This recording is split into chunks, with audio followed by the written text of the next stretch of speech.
కొత్తపల్లె గ్రామ పంచాయతీ ప్రజలందరికీ నా నమస్కారం తెలియజేసుకుంటున్నాను. ఈ నెల 28వ తేదీ కొత్తపల్లె పంచాయతీలో గ్రామ సభ జరుగుతోంది. మన కొత్తపల్లె పంచాయతీని ప్రొద్దుటూరు మున్సిపాలిటీలో విలీనం చేసి మున్సిపాలిటీని కార్పొరేషన్గా చేసేందుకు ప్రయత్నాలు జరుగుతున్నాయి. అందుకుగాను ఆ రోజు ప్రజాభిప్రాయ సేకరణ అనేది జరుగుతోంది. అందులో భాగంగా నా బాధ్యతగా కొత్తపల్లె పంచాయతీని మున్సిపాలిటీలో విలీనం చేయడం వల్ల జరిగే నష్టాల గురించి నేను ఈరోజు చెప్పదలుచుకుంటున్నాను. ప్రజలపై పడే అధిక పన్నులు అంటే ఇప్పుడు గ్రామ పంచాయతీలో ఒక రకంగా పన్నులు ఉంటాయి, అలాగే మున్సిపాలిటీలో ఒక రకంగా పన్నులు ఉంటాయి, కార్పొరేషన్లో ఒక రకంగా పన్నులు ఉంటాయి. గ్రామ పంచాయతీలో ఒక పన్నులు ₹1 ఉందనుకోండి, అదే మున్సిపాలిటీకి వెళ్ళేసరికి దానికి 2-3 రెట్లు మనం పన్నులు కట్టాల్సి వస్తుంది. అదే కార్పొరేషన్లో అయితే ఇంకా అనేక రెట్లు ఇంకా పన్నులు కూడా పెరుగుతాయి. కాబట్టి ఈ అధిక పన్నులు అనేవి ప్రజలపై చాలా భారం పడుతుంది. అలాగే ఇంటి అద్దెలు పెరుగుతాయి. ముఖ్యంగా రియల్ ఎస్టేట్ విధానంలో చూసుకుంటే మామూలుగా ఎవరైనా సామాన్య ప్రజలు ఒక ఇల్లు నిర్మించుకోవాలనుకున్నప్పుడు ఇంటి స్థలంతో పాటు మీరు రోడ్డుకు ఇంత స్థలం వదిలిపెట్టాలనే రూల్స్ యాడ్ అవుతాయి. ఎక్కడైనా ఉంటాయి ఆ రూల్స్. గ్రామ పంచాయతీలో అయితే మీరు 30 అడుగులు వదిలిపెట్టి మీరు రోడ్డు వదిలిపెట్టి ఇల్లు కట్టుకోండి అని చెప్తారు. అదే మున్సిపాలిటీలో అయితే 40 అడుగులు వదిలిపెట్టమంటారు. కార్పొరేషన్కి వచ్చేసరికి మీరు 60 అడుగులు రోడ్డుకు స్థలం వదిలిపెట్టి మీ ఇల్లు నిర్మాణం చేసుకోవాల్సి ఉంటుంది అని చెప్తారు. ఇంకా మెయిన్ రోడ్లు అయితే కార్పొరేషన్లో 100 అడుగులు కూడా వదిలిపెట్టాల్సి ఉంటుంది. కాబట్టి భూముల విలువ పెరుగుతాయి అని చాలా మంది సంతోషపడతారు. కానీ దాంతోపాటు రిజిస్ట్రేషన్ ఛార్జెస్ పెరుగుతాయి, రోడ్డు కోసము వాళ్ళ స్థలాలను కూడా కోల్పోతారు. కాబట్టి ఇవన్నీ కూడా ప్రజలు గమనించాలని నేను కోరుకుంటున్నాను. అలాగే మనము ఇంటి అద్దెలు అప్పుడు చాలా మందికి సొంత ఇల్లు ఉండని వాళ్ళు అద్దె ఇళ్లలో ఉండాల్సి వస్తుంది. వాళ్ళకు ఇంటి అద్దెలు పెరుగుతాయి. అలాగే కమర్షియల్ గా కూడా వాళ్ళకు వ్యాపారస్తులకు కూడా వాళ్ళు ఎక్కువ అద్దెలు చెల్లించాల్సి వస్తుంది. అంటే వాళ్ళు ఏదైనా బిల్డింగ్ కట్టాలనుకున్నా కూడా ఎక్కువ పర్మిషన్స్ వస్తాయి, వాళ్ళు ఎక్కువ ట్యాక్సులు కట్టాలి. అవన్నీ వ్యాపారస్తుల మీద పడే శ్రమ అంతా కూడా ఇండైరెక్ట్ గా సామాన్య ప్రజలపై అధిక భారం అవుతుంది. కాబట్టి ప్రజలు ఇవన్నీ కూడా గమనించాలి. ఇంకొక విషయం ఏమంటే ఖాళీ స్థలాలు, ఇప్పుడు గ్రామ పంచాయతీలో ఖాళీ స్థలాలు ఉంటే నాకు తెలిసి దాదాపు ఎటువంటి పన్నులు కట్టరు. అదే మున్సిపాలిటీలో కానీ కార్పొరేషన్లో కానీ ఖాళీ స్థలాల పైన కూడా మనం పన్నులు కట్టాల్సి ఉంటుంది. కాబట్టి ఈ రియల్ ఎస్టేట్ లో ఇవి కూడా గమనించాలని నేను కోరుకుంటున్నాను. ముఖ్యంగా కొత్తపల్లె పంచాయతీలో మన కార్పొరేషన్ లో విలీనం చేయడం వలన మనకు పరిపాలన పనులు అనేవి కూడా చాలా ఆలస్యం అవుతాయి. ఇప్పుడు మనకు పరిపాలన ఇక్కడ పంచాయతీలో ఉందనుకోండి, మన ఫండ్స్ మన దగ్గర ఉంటాయి.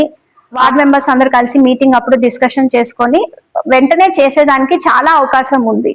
ఒకవేళ మీరు లేట్ అయినా కూడా మీరు వెంటనే సర్పంచ్ ని నిలదీయచ్చు.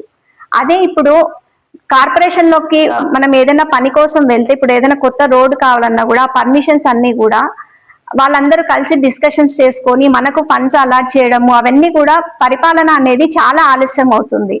వెంటనే పనులు జరగవు. అది కాక ఏ చిన్న పని కావాలన్నా కూడా మనము కార్పొరేషన్ ఆఫీస్ చుట్టూ తిరగాల్సి వస్తుంది. ప్రజలు ఇక్కడ నుంచి దాదాపు 6 కిలోమీటర్ల వరకు వాళ్ళు శ్రమ తీసుకొని వెళ్ళి అక్కడ ఆఫీసుల చుట్టూ తిరగాల్సి వస్తుంది.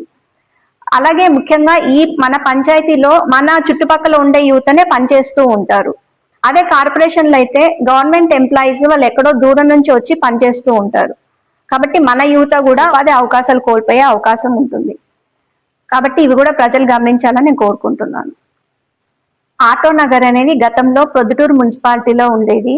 కానీ అక్కడ జనావాసాలకు ఇబ్బందికరం అని చెప్పి జిన్నా రోడ్ లో పనిచేసే కార్మికులను ఇక్కడ కొత్తపల్లె పంచాయతీ ఆటో నగర్ కి తరలించడం జరిగింది.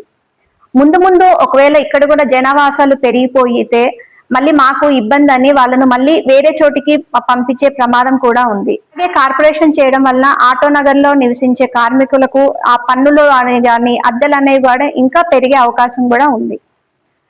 అలాగే ఇండస్ట్రియల్ ఎస్టేట్ కూడా కొత్తపల్లె పంచాయతీలో బాగా అభివృద్ధి చెందింది. వాళ్ళు కట్టే పన్నుల వలన కూడా మనకు పంచాయతీకి ఫండ్స్ అనేవి వస్తాయి.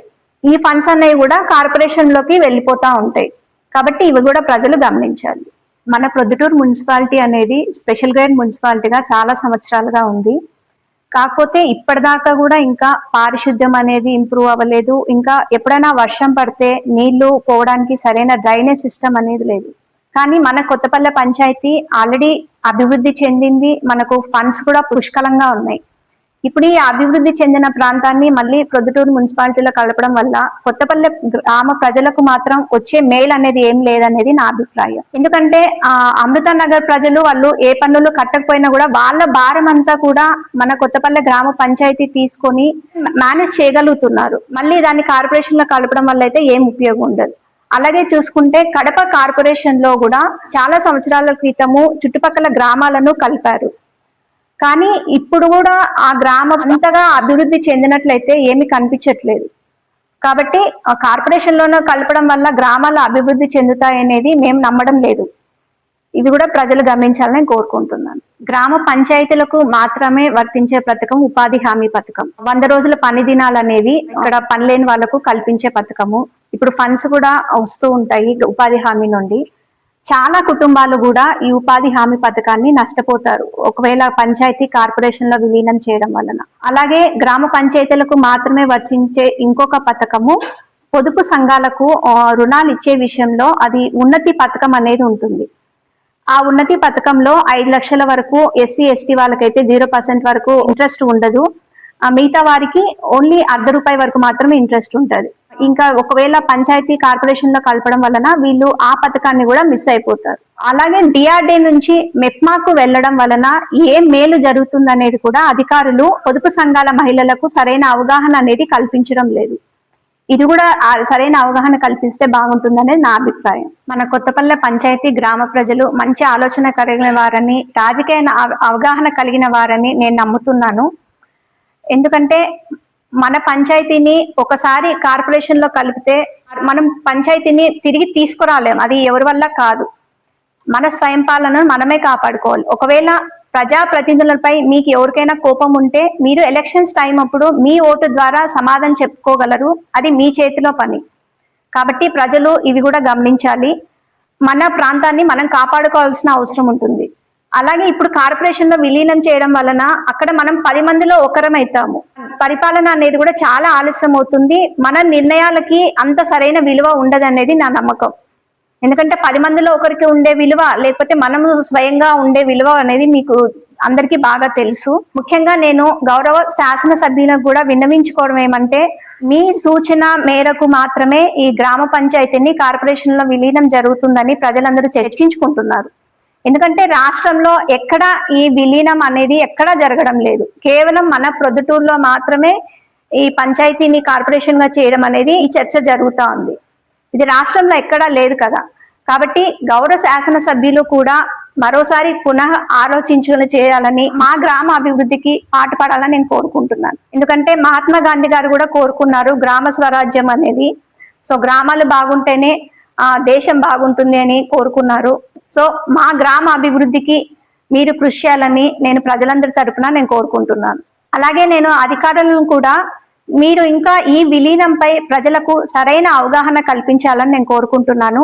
ప్రజలందరూ 2 లైన్లో పంపించి ప్రతి ఒక్కరికి వీడియో కూడా తీసేలాగా ఉంటే బాగుంటుంది. నేను అధికారులను కూడా ఒక రిక్వెస్ట్ చేస్తున్నాను. మీరు ఇంకా విలీనంపై ప్రజలకు సరైన అవగాహన కల్పించాలా, ఇంకా కొన్ని సూచనలు చేయండి. అలాగే మీరు గ్రామ సభలో ప్రజాభిప్రాయ సేకరణ చేసేటప్పుడు 2 పుస్తకాలు సపరేట్ గా నిర్వహిస్తే బాగుంటుంది. అంటే ఇప్పుడు ప్రజలకు సుముఖత సంతకాలు చేసేవారు ఒకవైపు, విముఖత ఉండేవాళ్ళు ఒకవైపు, అంటే 2 లైన్లు మెయింటైన్ చేయడము, 2 పుస్తకాలు పెట్టడము, అలాగే వీడియోగ్రాఫ్ తీసుకోవడము అనేది కూడా సక్రమంగా నిర్వహిస్తే బాగుంటుంది. అలాగే గ్రామ సభలో ఓన్లీ కొత్తపల్లిలో నివసించే వాళ్ళే ఉండేలాగా ఉంటే ఇంకా బాగుంటుంది. కొత్తపల్లి గ్రామ పంచాయతీ ప్రజలందరికీ నేను ఒక విన్నపం చేసుకుంటున్నాను.